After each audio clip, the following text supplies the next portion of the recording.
इंसान का जो दिमाग है ना वो एक सिस्टम की तरह है, वो कंप्यूटर की तरह है। जब उसमें बहुत सारी सोचें खुलती है तो एग्जैक्टली बिल्कुल वैसे होता है। वो लोग जो उन्होंने विंडोज़ को इस्तेमाल किया हुआ है तो उनको जानते हैं कि जब आप इनफैक्ट अभी आप अपना लैपटॉप इस्तेमाल कर रहे होते हैं, आप एक विंडो खोलते हैं, आप दूसरी विंडो खोलते हैं, आप तीसरी विंडो खोलते हैं, जब बहुत ज़्यादा विंडोज़ खुली हुई होती हैं तो then there comes a time जब आपका जो सिस्टम है ना, आपकी स्क्रीन वो हैंग होना शुरू हो जाती है। बिल्कुल ऐसे आपका फ़ोन का आप कहेंगे यार फ़ोन मेरी बैटरी बहुत ज़्यादा खा रहा है, तो आप देखते हैं कि यार आपके फ़ोन में तो बहुत सारी ऐप्स खुली हुई हैं, वो आपका डेटा भी ज़्यादा कंज्यूम कर रहा होता है, वो आपकी बैटरी को भी कंज्यूम कर रहा होता है और आपका फ़ोन उससे स्लो डाउन होता है, फ़ोन उससे हीटअप हो रहा होता है।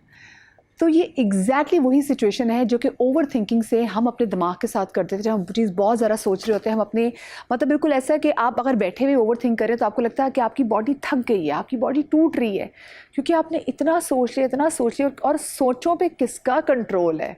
जैसे मैंने शो के आगाज़ में बात भी की, लेकिन अब of course then there are therapies, counselling, जिससे हम अपनी ज़िंदगी को थोड़ा सा सुकून में ला सकते हैं। क्योंकि जैसे ब्रेक पर जाने से पहले डॉक्टर कुलसुम यही बात करी थी कि ओवर थिंकिंग जब एक बार हद से ज़्यादा गुजर जाती है और जब बहुत ज़्यादा एक पर्टिकुलर लेवल, सिचुएशन लेवल को हिट कर जाती है तो फिर वो एक बीमारी, एक मर्ज में तब्दील हो जाती है। अच्छा, ब्रेक के बाद हमें जरी जाफरी जो कि इन्फ्लुएंसर, उन्हें भी हमें यूके से ज्वाइन किया है, हम उनके पास भी जाएंगे। जरी आपको शो में हम कहते हैं खुश आमदेद।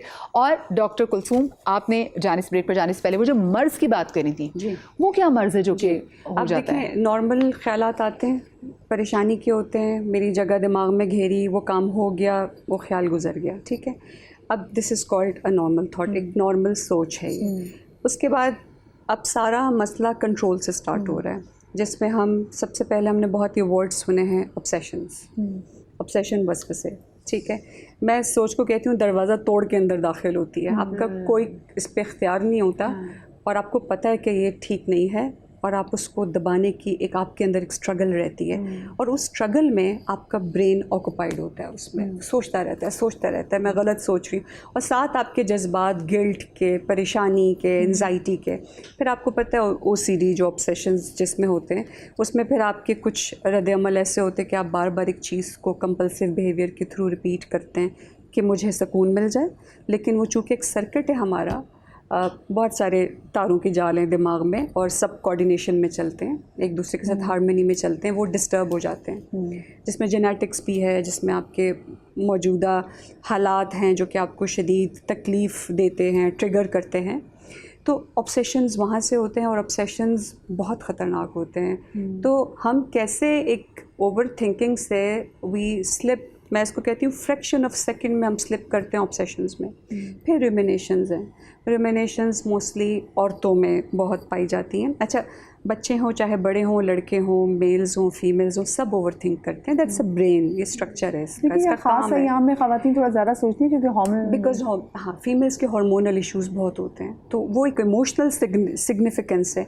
जब आपको जिस्म में दर्द होगा, चोट लगेगी, तो आप ज़्यादा सोचेंगे मेरे साथ क्या हो रहा है, क्यों हो रहा है, वो भी एक ट्रिगर है। बिकॉज आपका जिस्मानी दर्द, जज्बाती दर्द का सेंटर एक ही है ब्रेन में, ठीक है। फिर आपके आ जाए रुमिनेशन आपके अपने सेल्फ रेफरेंशियल कहलाते हैं, आपकी अपनी खुद साख्ता मनफी ख्यालात, और ये ज़्यादातर पास्ट से रिलेटेड होते हैं। मैं आपसे जानना चाहूँगी कि ये ओवर थिंकिंग किस कदर इंसान के लिए पेनफुल साबित हो सकती है, और आपने अपनी ज़िंदगी में, अपने एक्सपीरियंस में किन लोगों को ज़्यादा ओवर थिंकिंग करते हुए देखा है? और मैं तो इवन फैक्ट जानना चाहूँगी, ऑफ कोर्स आप बिल्कुल एक दूसरे बर आज़म में बैठी हुई हैं, कि कहाँ के लोग आपको ज़्यादा ओवर थिंकिंग करते हुए दिखाई देते हैं? ओह माय गॉड, कितना बड़ा आपने इस वक्त सवाल मेरे सामने फेंक दिया। ये तो इतना मतलब गहरा सवाल है, इसके लिए आई थिंक हमें एक पूरा दिन चाहिए होगा इसका जवाब देते हुए। एक्चुअली अगर हम वैसे सोचें, मैंने अभी सबके थोड़े से मैं गुफ्तगू यहाँ पे सुन रही थी, थोड़ा बहुत जितना सुन पाई हूँ, तो it is all about control. अपने पास्ट के बारे में, अपने नाउ के बारे में और अपने प्रेजेंट के बारे में। It is lack of control. हम जब अपने पास्ट को या फ्यूचर को कंट्रोल नहीं कर पाते हैं तो फिर ओवर थिंकिंग का एक दायरा, एक दलदल सा शुरू हो जाता है। जैसे आप कह रही थी कि कौन ओवर थिंकिंग में मुब्तला हो जाता है, ये बचपन से शुरू होता है, ये अडल्टहुड में आता है, ये टीन्स में भी होता है, ये खुसूसन जितनी एज बढ़ती जाती है तो उतनी ही ओवर थिंकिंग का जो है सिलसिला हो जाता है।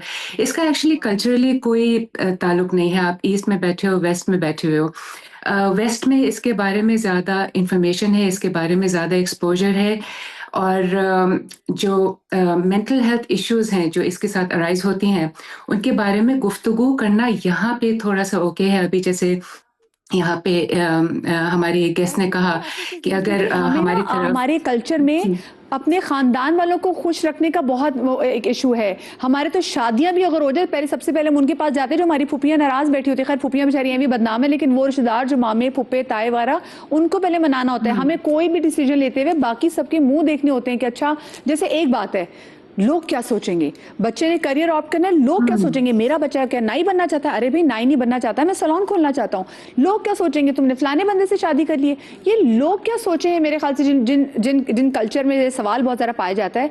सो मुझे लगता है सर उनके अंदर ज़्यादा ही बीमारी है, क्योंकि वेस्ट में ना आपने रिश्तेदारों को खुश रखना है, वहाँ पे तो लोग बच्चों को भी इतना खुश नहीं रख रहे थे। बच्चों को भी पता है कि माँ बाप को भी बस हमने एक लेवल तक, क्योंकि बाउंड्री सेट होगी ना वहाँ पे। ये आपने बिल्कुल सही कहा। यहाँ पे वेस्ट में रहते हुए मैं यही देखती हूँ कि काश कोई एक मिड होता वेस्ट के और ईस्ट के दरमियान में। ईस्ट में क्या है, ये जो लोग क्या सोचेंगे ये बिल्कुल हमें पूरे मुकम्मल तौर पे कंज्यूम कर जाती है। वेस्ट में थोड़ा-सा एक अलग तरीका से यहाँ पे कोई भी नो वन केयर्स। एक तरह से 2 मुख्तलिफ एक्सट्रीमिटीज़ हैं, काश एक दरमियान आ जाता। लेकिन अभी मैं एक और बात पे एक्चुअली ऐड करना चाहूँगी। अभी जो हमारी प्रीवियस गेस्ट ने कहा ट्रॉमा एंड पीटीएसडी के हवाले से उन्होंने बात की, बहुत ही उन्होंने ज़बरदस्त की। मैं एक चीज़ और ऐड करना चाहूँगी, बहुत एक्चुअली इंटरेस्टिंग गूगली यहाँ पे फेंकना चाहती हूँ। नार्सिसिज़्म, ख़ास तौर के कोवर्ट नार्सिसिज़्म, जो कि यहाँ पे डॉक्टर साहिबा समझ पाएँगी इस चीज़ को। नार्सिसिस्ट तो ऑब्वियसली उनके इर्द-गिर्द पूरी दुनिया घूम रही होती है, वो सीना तान करके कहते हैं कि हम सही हैं, हम जो चाहते हैं वैसे ही होना चाहिए। लेकिन एक जो कोवर्ट नार्सिसिस्ट है वो ओवरथिंकर का माहिर है, वो किंग है ओवरथिंकर्स। चूँकि ऑब्वियसली वो भी उतना ही सेल्फ ऑब्सेस्ड होता है। अब उस सेल्फ ऑब्सेशन के इर्द-गिर्द में जब वो चाहता है और वो उसकी एक्सपेक्टेशंस इतनी हाई होती हैं कि लोग क्या करें उसके लिए, और जब वो एक्सपेक्टेशंस पूरी नहीं होती हैं और वो जब ओवरथिंकिंग के सर्कल में चला जाता है, ओह माय गॉड, उससे गहरा दलदल आई थिंक कोई नहीं हो सकता, बिकॉज़ वो उस दलदल में अपने आप को भी फँसाता है और अपने इर्द-गिर्द के होने वाले लोगों को भी बस फँसाता चला जाता है। सही। अच्छा, आपने ना सर एक बहुत अच्छी बात की, आपने कहा लैक ऑफ कंट्रोल जहाँ पर आता है वहाँ पे ओवर थिंकिंग। आपको लगता है कि it's because of lack of forgiveness as well, क्योंकि हम अपने पास्ट में अपनी बहुत सारी चीज़ों को खुद ही अपने आप को ही माफ़ नहीं करते, तो क्या अपने आप को ना माफ़ करने से भी ऐसी बहुत सारी ओवर थिंकिंग की मिसाल जन्म लेते हैं? आपने इस वजह ना मेरे बहुत ही एक फेवरेट टॉपिक के ऊपर बात छेड़ी है, चूँकि मैं अक्सर अपने कंटेंट पे फॉरगिवनेस के ऊपर बात करती हूँ, और ये बहुत एक मुश्किल टॉपिक है। लोग मुझसे ज़्यादा इख्तिलाफ़ात करते हैं कि नहीं, फॉरगिवनेस आसान नहीं है। हाँ, लेकिन मैं इसको 2 नज़रिए से देखती हूँ। मैं ये देखती हूँ कि फॉरगिवनेस जो है आप अपने दिल से एक पहाड़ उतार रहे होते हैं, और दूसरा ये है कि अगर मैं थोड़ा-सा स्पिरिचुअल तौर पे देखूँ, ये जब आप टोटली अल्लाह के ऊपर सरेंडर करते हैं ना, फुल ऑन सरेंडरशिप, तो एक तो फॉरगिवनेस भी ऑटोमेटिकली आती है, लेकिन ये जो ओवरथिंकिंग का जो हिसाब-किताब है, वो भी जब आप टोटली अल्लाह पे 100% सरेंडर करते थे, मलंग हो जाते हैं मस्त होकर के, तो ओवरथिंकिंग का बोझ भी जो है इस लिहाज से थोड़ा-सा फिर हल्का होना शुरू हो जाता है। तो ये 2 आप मुख्तलिफ नज़रियों से देख सकते हैं, क्लिनिकल, साइकोलॉजिकल या तो फिर स्पिरिचुअल। यहाँ पे मुझे एक छोटी सी ब्रेक लेनी, ब्रेक के बाद हाजिर होते हैं।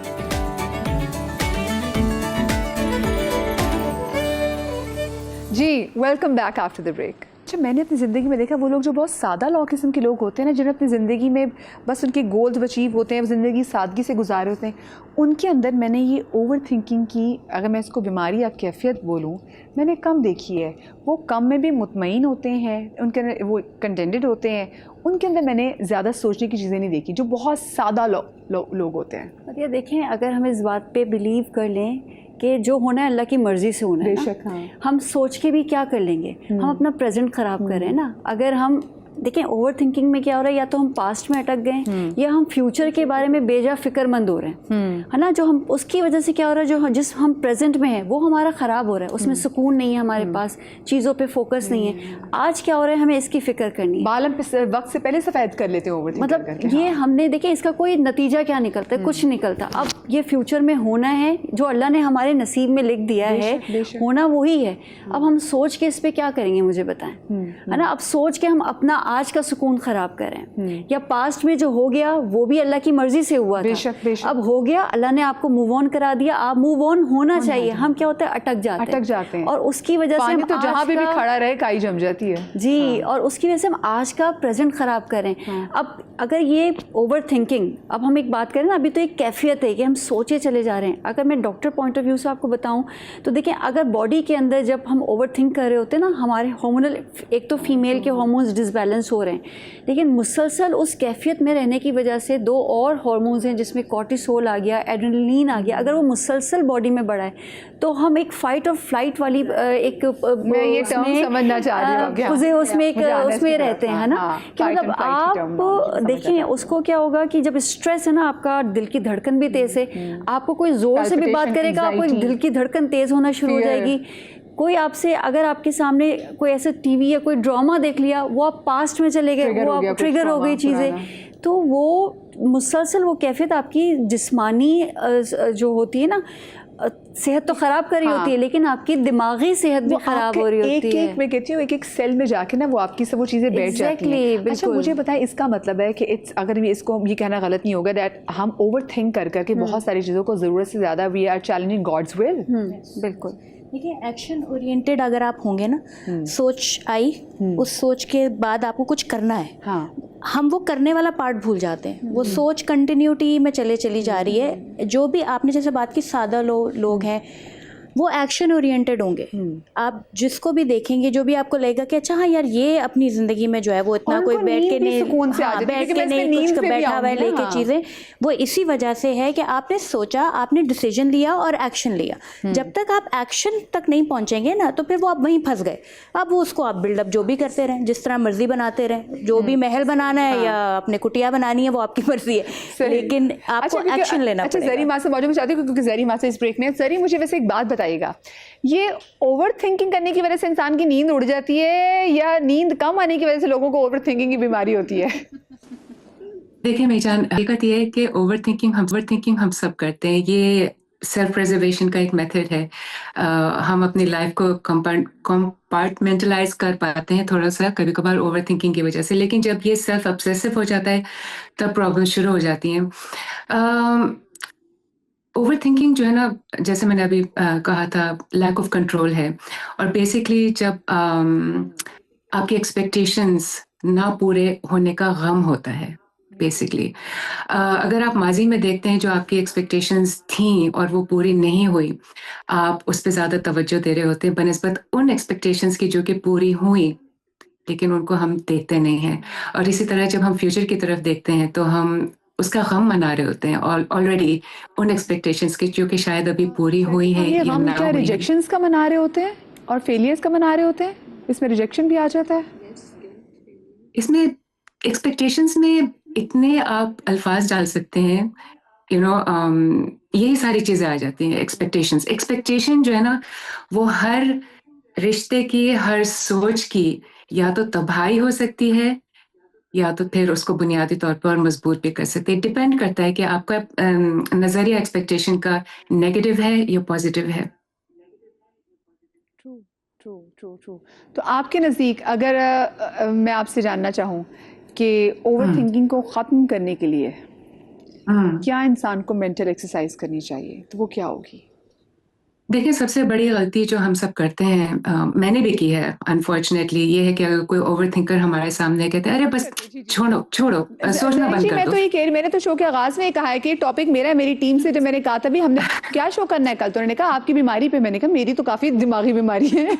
इन्होंने कौन सी आज पिक की है, तो दैट वाज ओवर थिंकिंग, क्योंकि मैं करती हूँ बहुत ज्यादा। हाँ, नहीं, ओवर थिंकिंग हम सब करते हैं वैसे, जैसे मैंने कहा ना, ये तो एक नेचुरल सी चीज़ है। लेकिन ओवर थिंकर को ये कहना कि अब ओवर थिंकिंग करना बंद कर दो, ये सही नहीं है, वो किसी मसले का हल नहीं है। बल्कि मैंने अब थोड़ा सा अपनी ज़िंदगी में क्या करना शुरू किया, बिकॉज ऑब्वियसली जैसे मैंने कहा कि ओवर थिंकिंग हम सब करते हैं। अब अपने लिए मैंने क्या किया है कि अगर जैसे मैं उस ज़िंदगी के लम्हे में आती हूँ कि अब सोच रही हूँ कि अल्लाह ये जो है ना मुझे अंदर से कंज्यूम कर रही है, मैं अपने आप के लिए 2 मुख्तलिफ सिलसिले देती हूँ। पहला सिलसिला ये होता है कि मैं अपने आप को 5 मिनट देती हूँ। उस 5 मिनट के अंदर मैं ये सोचती हूँ कि मैं अपनी सोच को तब्दील करके, इस सोच को तब्दील करके जो मुझे अभी मेरा सुकून छीन रहा है कि मैं अपने आने वाले 5 मिनट, 5 घंटे, 5 दिन, 5 हफ्ते किस तरह से चेंज कर सकती हूँ, क्यों को क्या मैं बदलना चाहती हूँ, कैसे मैं बदलना चाहती हूँ। और नंबर 2, अगर फिर भी वो सोच जो है ना मुझे बिल्कुल अंदर से खाए जा रहे हैं, मैं अपने आप को उससे अलग नहीं हो पा रही हूँ, मैं फिजिकली उठ के उस जगह को छोड़ के दूसरे कमरे में जाती हूँ और एक बड़ा ग्लास ठंडा पानी का लेती हूँ, लिटरली उस थॉट प्रोसेस को मुकम्मल तौर पे तोड़ने के लिए। तो ये 2 चीजें होती हैं जिस तरह से फिर मैं सोच सकती हूँ कि ओवर थिंकिंग को तो सही मामी मुतकियान की कॉल पे अमल करती हैं कि मौलवी का कॉल है कि अगर एकदम कोई सोच भी और गुस्सा भी हुआ है तो आप फौरन अगर बैठे हैं तो खड़े हो जाए, खड़े हैं तो बैठ जाए, मतलब अपनी पोजीशन चेंज करें और पानी का गिलास पीते हैं।